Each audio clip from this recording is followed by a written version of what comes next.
Ce programme vous est proposé par le Top Chrétien. Retrouvez-nous sur topchrétien.com, le portail chrétien de la francophonie. Verset 7. Jésus a été maltraité et opprimé, et il n'a point ouvert la bouche. Semblable à un agneau qu'on mène à la boucherie, à une brebis muette devant ceux qui l'attendent, il n'a point ouvert la bouche. Je ne sais pas si vous avez remarqué qu'au Calvaire, il y avait une abondance du chiffre 3. Jésus est mort à l'âge de 33 ans. Pierre a renié Jésus 3 fois. Il y avait sur le calvaire 3 croix érigées. Il y avait 3 heures de ténèbres. Il y avait 3 lieux importants: Gethsemane, Gabbatha et Golgotha. Judas a trahi Jésus pour 30 pièces d'argent. Ajoutez à cela on s'est moqué de Jésus pas 3 fois, qu'il y avait 3 lieux de jugement, qu'il y avait 3 accusations pointées contre lui, que Pilate était averti 3 fois de son innocence, et par 3 reprises Pilate a acquitté Jésus, et par 3 reprises Pilate a tenté de sauver Jésus, mais par 3 reprises les Juifs ont rejeté les tentatives de Pilate de sauver Jésus. Donc vous avez dans le jugement et la condamnation et la mort de Jésus toute une pléiade, si je peux dire, du chiffre 3. Et le chiffre 3 dans la parole de Dieu, c'est le chiffre qui parle toujours de la puissance. 1 nous parle de l'unité de Dieu. 2 nous parle du témoignage. Dans la bouche de 2 ou de 3 témoins, chaque parole sera confirmée. 3 nous parle de la puissance. Dieu est une trinité, Satan est également une trinité. 4, c'est le chiffre universel. 5 est le chiffre de grâce. 6 est le chiffre de l'homme. 666, c'est 6 par 3 fois donné. Ça veut dire quelqu'un qui arrive par 3 fois d'arriver tout près de la divinité, car 7 est le chiffre de Dieu. Et si on devait donner à Jésus un chiffre, cela sera 777. 3, 7. Mais cet homme de péché, 666, c'est quelqu'un qui, par son pouvoir humain, arrive à être presque surnaturel. Quelque chose de plus. Avec le chiffre 6, la plus grande chose qu'on peut faire avec, c'est de le multiplier par 6. 6 multiplié par 6, ça vous donne 36. Mettez tous les chiffres 1 jusqu'à 36 et faites l'addition, et vous avez 666. Ce qui nous montre que ce chiffre 666, c'est le chiffre de l'homme amené à son apogée. 8 est le chiffre de la résurrection. 9 est le chiffre de l'ingratitude. 10, le chiffre de la responsabilité de l'homme vis-à-vis de Dieu. 12, le chiffre d'Israël. 40, le chiffre de l'épreuve. 70, le chiffre des missions universelles. Et 144 000, c'est 12 multiplié par 12 qui nous donne le chiffre des élus, des 12 tribus d'Israël qui feront le garde-corps de Jésus lorsqu'il reviendra sur la terre. Est-ce que ça vous va comme ça, cher ami? Comme ça, vous avez quelque chose de solide là-dedans, n'est-ce pas? Voilà. Et maintenant, nous allons retourner au jugement du Seigneur Jésus. Et on va examiner tout d'abord qu'il y avait 3 accusations portées contre Jésus, parce que ce soir, je vais rester dans cet évangile de Luc. Luc chapitre 23, il y avait 3 accusations que je vois dans le verset 2. Ils se mirent à accuser Jésus, disant, « Nous avons trouvé cet homme excitant notre nation à la révolte, empêchant de payer le tribut à César et se disant lui-même Christ roi. » 2 de ces accusations étaient fausses et l'autre était vraie parce que c'était la vérité même. Lorsque Jésus se disait le Christ roi, il a dit la vérité. Lorsqu'il disait « L'Esprit du Seigneur est sur moi parce qu'il m'a oint », il s'annonçait comme le Messie attendu. Et lorsqu'il a dit « Je suis roi, mais mon royaume n'est point d'ici-bas », en cela l'accusation était vraie, parce que ce que Jésus a dit était également vrai. Mais lorsqu'il s'agit de cette première partie, nous avons trouvé cet homme excitant notre nation à la révolte. C'est une chose extraordinaire que si Jésus avait voulu, il aurait pu amener une insurrection très grande contre la puissance occupante. Mais il ne s'est jamais mêlé de la politique. Vous ne trouverez jamais Jésus dans aucun de ses discours qui se mêle de la politique. Il s'est occupé uniquement des questions spirituelles et jamais il s'est occupé du temporel. Ah, si l'Église avait appris la leçon et avait suivi l'exemple de Jésus, je crains fort que l'histoire du monde aurait été bien changée. Est-il vrai? Je répète, Jésus n'a jamais fait de la politique.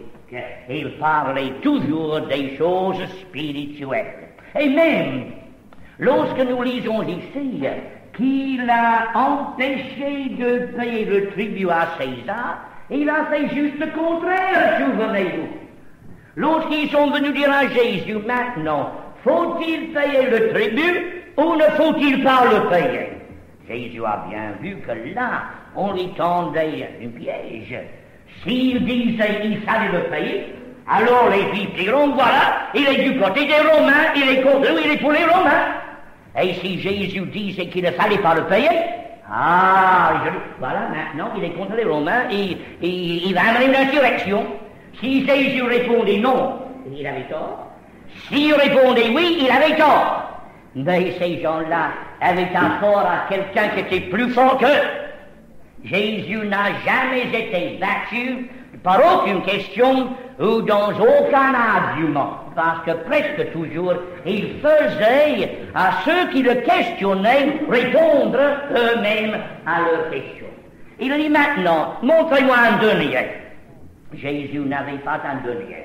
Ça veut dire, il n'avait pas une pièce de 20 francs. Il n'avait pas un denier. Montre-moi le denier avec lequel on paye le tribut. On lui apporte un denier. Et maintenant, de qui est-ce que effigie l'inscription? Ils ont dit de César. Eh bien, dit-il, vous avez accepté de trafiquer avec l'argent de César. Vous êtes bien content d'avoir son argent. Eh bien, s'il vous demande un peu en retour, vous lui donnerez. Rendez à César ce qui est à César, et à Dieu ce qui est à Dieu. Même dans cette question-là, en y répondant, Jésus a donné une leçon spirituelle très importante. Rendez donc à César ce qui est à César. Donc, si on vous demande vos impôts, eh bien, vous les payerez et vous ne tricherez pas. Vous mettriez exactement ce qui est juste et vous payerez le chiffre juste. Puisque Jésus dit, rendez à César ce qui est à César. Mais après, il dit, rendez à Dieu ce qui est à Dieu. L'homme, de qui porte-t-il l'effigie et l'inscription? Il porte la ressemblance et l'image de Dieu. Donc, qu'est-ce que nous devons faire pour obéir ces paroles de Jésus? Rendez à Dieu ce qui appartient à Dieu. Pourquoi Dieu nous a-t-il créés? Pour lui. Pourquoi nous a-t-il rachetés? Pour lui. Donc, le moindre des choses que vous pouvez faire ce soir, c'est de vous donner à Dieu. Parce qu'il a droit sur vous par la création, il a droit sur vous par la rédemption. Rendez donc à César ce qui est à César et à Dieu ce qui est à Dieu. Donc Jésus n'a jamais incité la nation à la révolte, il n'a jamais empêché de payer le tribut à César, c'était faux. La troisième chose était vraie, il se disait le Christ roi. Après ça, nous allons voir comment Pilate, par 3 reprises, a cherché à acquitter Jésus. Dans le même chapitre, le verset 4, Pilate dit aux principaux sacrificateurs et à la foule, « Je ne trouve rien de coupable en cet homme. » Donc il avait examiné et il a trouvé que ces accusations étaient fausses. Et il dit devant eux, « Je ne trouve rien de coupable en cet homme. » Mais ils ont insisté tellement que Pilate a dû regarder à nouveau pour voir où et comment il pouvait condamner Jésus. Mais il est revenu encore une fois et il a dit, « Je ne trouve rien en cet homme. » Matthieu chapitre 27 et le verset 24. Pilate, voyant qu'il ne gagnait rien, mais que le tumulte augmentait, prit de l'eau, se lava les mains en présence de la foule et dit, « Je suis innocent du sang de ce juste, cela vous regarde. » Est-ce qu'on peut se laver des mains avec un jugement pareil? Est-ce qu'on peut livrer un innocent pour être condamné et se laver les mains des conséquences? Est-ce qu'on peut se laver sa conscience aussi vite qu'on peut laver ses mains? Pas du tout. Et une chose est certaine, c'est que Pilate, lorsqu'il a reconnu Jésus innocent et qu'il a voulu laver sa main de sa condamnation, il a trahi sa conscience, qui était plus tard une des raisons pourquoi il s'est suicidé. Encore une fois, dans le chapitre 23 de Luc, et le verset 22, nous avons Pilate qui reconnaît Jésus comme innocent et il cherche de l'acquitter. Luc chapitre 23 et le verset 22, je lis. Et ils crièrent, crucifie, crucifie-le. Pilate leur dit pour la 3e fois, quel mal a-t-il fait? Je n'ai rien trouvé en lui qui mérite la mort. Je le relâcherai donc après l'avoir fait battre de verge. Voyez-vous l'injustice humaine? Si Jésus était innocent, on n'avait pas besoin de le battre de verge. On n'avait qu'à le relâcher. Mais pour avoir les Juifs de son côté, pour rendre un jugement contre Jésus, il était prêt à aller à moitié chemin pour le battre de verge. Mais les Juifs n'ont voulu rien savoir. Ils ont poussé Pilate dans ses derniers retranchements et ils ont forcé Pilate de livrer Jésus à leur volonté. Mais néanmoins, Pilate, par 3 reprises, a cherché à acquitter Jésus de ce fait. Dieu jetait les Juifs d'un côté et Pilate de l'autre côté d'une telle manière que l'un et l'autre étaient coupables de la mort du Seigneur Jésus. Les Juifs pour avoir insisté qu'il soit condamné et Pilate parce qu'il n'a pas relâché un homme qu'il avait reconnu comme innocent. Maintenant, nous allons voir comment les Juifs, par 3 reprises, ont rejeté ces efforts de Pilate à relâcher Jésus et quelles étaient les tristes conséquences de leur rejet. Chapitre 23 de Luc, le verset 18, d'où je lis comme suit. À chaque fait qu'il est obligé de relâcher un prisonnier, ils s'écrièrent tous ensemble, fais mourir celui-ci, et relâche-nous Barabbas. Or, qui était Barabbas? Un voleur et un meurtrier. Donc ils ont rejeté Jésus, leur Messie, et ils ont accepté la libération d'un voleur et d'un meurtrier. Et depuis ce temps-là, faut-il bien se le dire, cette nation a souffert de son choix. À travers presque 20 siècles maintenant, ils ont souffert entre les mains des voleurs et entre les mains des meurtriers. Tout récemment, 4 millions ont péri dans les fours crématoires, et à travers l'histoire avec l'Inquisition et tous les autres instruments d'injustice, cette nation a bien récolté ce qu'ils ont dit lorsqu'ils ont dit crucifie Jésus et relâche-nous Barabbas. Une deuxième fois, ils ont repoussé les avances de Pilate dans le chapitre 19 de Jean et le verset 15. Lorsqu'ils ont dit, Pilate dit, voici votre roi. Mais ils s'écrièrent, ôte, ôte, crucifie-la.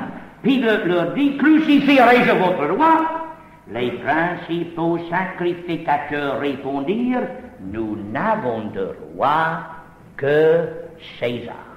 Donc la nation, ce jour, a rejeté Jésus, le roi que Dieu leur a envoyé. Ils ont accepté la domination de César. Et depuis ce jour-là, jusqu'à ces temps-ci, cette nation d'Israël n'a jamais été une nation. Ils ont toujours été assujettis aux autres nations. Les Juifs en France sont appelés Français. Les Juifs en Allemagne sont appelés Allemands. Les Juifs au Maroc sont appelés Marocains. Ils n'ont pas une nation et ils n'ont pas un roi. Et ils n'ont pas de roi que lorsqu'ils sont prêts à accepter Jésus, qui reviendra pour être leur roi. Dieu n'a jamais établi Israël en république. Et le fait qu'ils ont un président maintenant, ça ne rime pas du tout avec la pensée de Dieu à leur égard. Il n'a jamais établi une république d'Israël. Il a établi un royaume. Et ce n'est que lorsque Jésus reviendra pour être le roi qu'ils entreront encore une fois comme le peuple choisi de Dieu. Je répète ce que j'ai dit l'autre soir. Dieu n'a jamais eu sur la terre deux peuples préférés en même temps. Lorsqu'il a commencé son Église au jour de la Pentecôte, il avait déjà rejeté les Juifs qui ont dit « Nous n'avons de roi que César ». Et il ne recevra les Juifs à nouveau que lorsque son Église est partie et que nous sommes avec Jésus dans son ciel. Ce qui se passe maintenant en Israël, ce sont les efforts de ce peuple pour se rétablir, efforts plutôt humains, mais il n'y a rien de divin dans tout cela.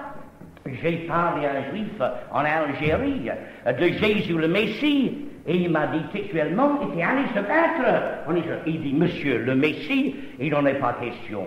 Le Messie, c'est cet esprit nationaliste d'Israël qui nous a fait travailler pour rebâtir notre pays. Voilà ce que ce juif m'a dit carrément à Alger il y a quelque temps. Ah non, mes frères et sœurs, nous ne sommes pas encore au moment où Dieu s'occupe d'Israël. Il s'occupe d'Israël comme un royaume et pas comme un république. Il cherche à établir le pays, mais ce ne sera que lorsque Dieu y met sa main que ça sera fait comme il se doit. Mais n'oublions pas que ce peuple attend un moment qui est appelé dans les Écritures les jours de souffrance de Jacob. C'est dans le chapitre 20 de Jérémie, quelque part par là-bas, cette phrase se trouve. C'est un temps tellement dur qu'on n'a jamais eu de temps comme cela depuis la création de la terre. Effectivement, si nous regardons les Écritures, tout ce qui est fait par là-bas va être balayé dans une guerre qui enlèvera presque tout. Il ne restera qu'une faible reste qui sera là pour accueillir Jésus à son retour. Mais allons un peu plus loin. Ils ont rejeté Jésus encore une fois avec d'autres paroles. Dans le chapitre 27 de Matthieu et le verset 25, ils ont dit ceci. Après que Pilate avait lavé ses mains en disant « Ils sont du sang de ce juste », cette foule a répondu que son sang retombe sur nous et sur nos enfants. Je voudrais vous faire remarquer que lorsqu'on parle à Dieu comme cela, Dieu tient compte de ce que nous disons. Que son sang retombe sur nous et sur nos enfants. Ils ont dit ça en l'an 34. Et lorsque en l'an 70, les Romains sont venus et ils ont détruit la ville sainte, et l'historien nous dit que les flammes et le sang se rivalisaient d'intensité jusqu'à l'extinction totale de la population, vous comprendrez quel terrible jugement est tombé sur eux. Mais sur qui est-ce que ce jugement est tombé? C'est tombé sur ceux qui ont dit que son sang soit sur nous. C'est tombé sur eux et sur leurs enfants. On ne se moque pas de Dieu. Ce qu'on sème, on récoltera. C'est une loi spirituelle, c'est une loi morale, c'est une loi dans la nature autour de nous. Or, voyez-vous, frères et sœurs, Dieu a donné à ce peuple trois manières de ne pas avoir sur leur tête le sang de son Fils. Il a donné à Pilate 3 occasions pour libérer Jésus. Pilate les a refusés, les Juifs les ont refusés, et de ce fait, Jésus est allé mourir. Mais est-ce qu'il est vraiment allé mourir parce que Pilate l'a condamné? Est-ce qu'il est vraiment allé mourir parce que les Juifs ont réclamé son sang? Non. Il est mort par le dessein arrêté de Dieu. Lorsque Jésus est venu sur la terre, il savait qu'il devait mourir. Et quelqu'un, M. Scott, si les Juifs avaient accepté Jésus comme leur roi, comment serait-il mort sur la croix? Eh bien, si les Juifs avaient accepté Jésus comme leur roi, les Romains l'auraient pris et l'auraient crucifié comme le chef d'une insurrection. Reçu par les Juifs, il mourrait par les Romains, rejeté par les Juifs, il mourrait par les Romains, mais poussé par les magistrats juifs à cette triste et misérable besogne. Frères et sœurs, Jésus est mort de par le dessein arrêté de Dieu, mais il est mort également par les mains impies de la nation d'Israël et avec la complicité de ce juge Pilate qui a voulu laver ses mains mais qui n'a pas pu. Est-ce que vous savez ce qui est arrivé à Pilate? Il a voulu être ami de César. Si tu relâches cet homme, tu n'es pas ami de César. Il a voulu garder sa place de gouverneur en étant très bien avec les Juifs. Quelques années plus tard, César l'a rappelé à Rome. Il n'était plus gouverneur d'Israël. Et de Rome, il a banni dans la Bretagne. Et dans la Bretagne, là, quelque part, tout près de Rennes, Pilate avait le temps de réfléchir.